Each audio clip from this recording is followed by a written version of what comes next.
Has Ousmane Dembele's Ballon d'Or contending campaign come as a surprise, or was he simply destined to reach this level? From his brilliant breakthrough at Rennes to his turbulent time in Spain, let's delve into the Frenchman's abnormal career. His professional career started all the way back in November 2015 when an 18-year-old Dembele made his debut for the Rennes first team, having just recently progressed from their illustrious academy. His impact was immediate, with his first goal coming in just his second appearance in Rennes' 2-2 draw against Bordeaux, and well, what followed was meteoric.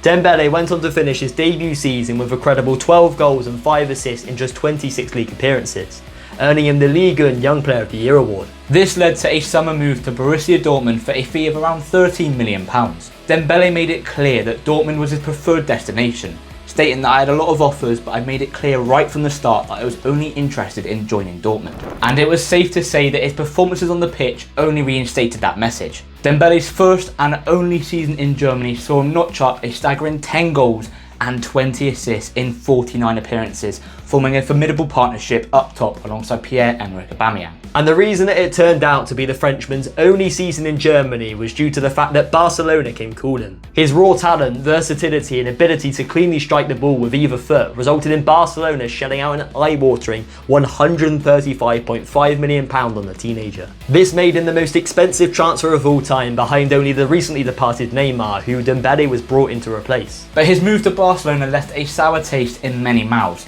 most notably Dortmund goalkeeper Weidenfeller, with the German describing Dembele's exit as bad style and no manners due to the fact that the Frenchman went on strike, didn't turn up to training and abandoned his teammates in the midst of the transfer saga. Unfortunately for Dembele, this poor attitude was a frequent occurrence throughout his career and was most apparent during his time in Spain. Reports even suggested that Dembele once missed training after staying up all night playing video games with friends, fired the personal chef provided to him by the club in favour of a fast food diet, and didn't turn up to a medical test following a recent match injury.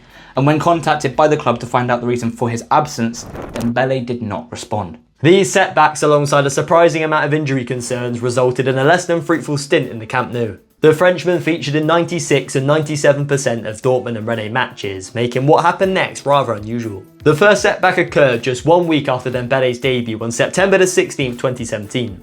In the process of sprinting to the ball, he severely injured his hamstring, and as a result, he was sidelined for a total of 107 days. Dembele then suffered a further month out of action after his initial return from injury. However, after a second setback, the situation seemed to greatly improve, with the French winger completing the remaining 10 months of the year without sustaining a single injury. This allowed him to express and showcase his brilliant ability, but unfortunately for Dembele, this didn't last, with 2019 proving to be a catastrophe. That year saw him suffer a staggering 6 injuries, and that included yet more hamstring problems. By the end of his Barcelona career, Dembele missed a grand total of 784 days through injury.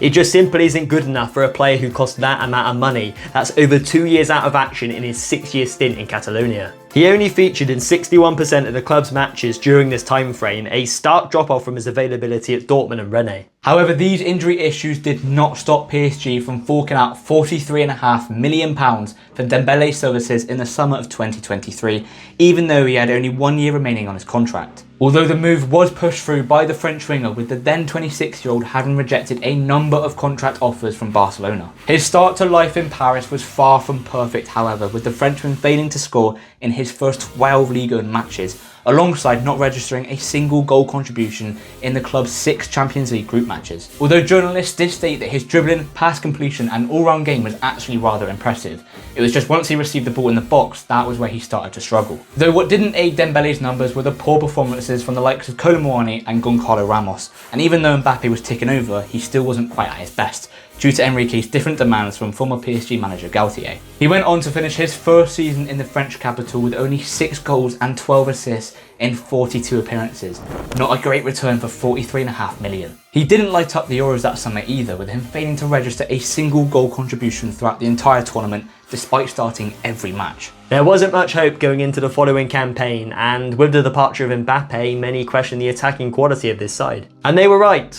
Well, up until December, when Enrique decided to change the position of Ousmane Dembele. Having tinkered with the idea the season prior, but with Mbappe instead of Dembele, the Spaniard decided to shift a former Barcelona man into a central role, as a false 9, a floater role in many regards. Dembele was allowed the license to drop between the lines, stretch the back line, and ultimately be the linchpin between the midfield and the attack. And this tactical change saw not only Dembele, but PSG's form improve drastically. Come the second half of the campaign, we saw Dembele mould into the best player in European football.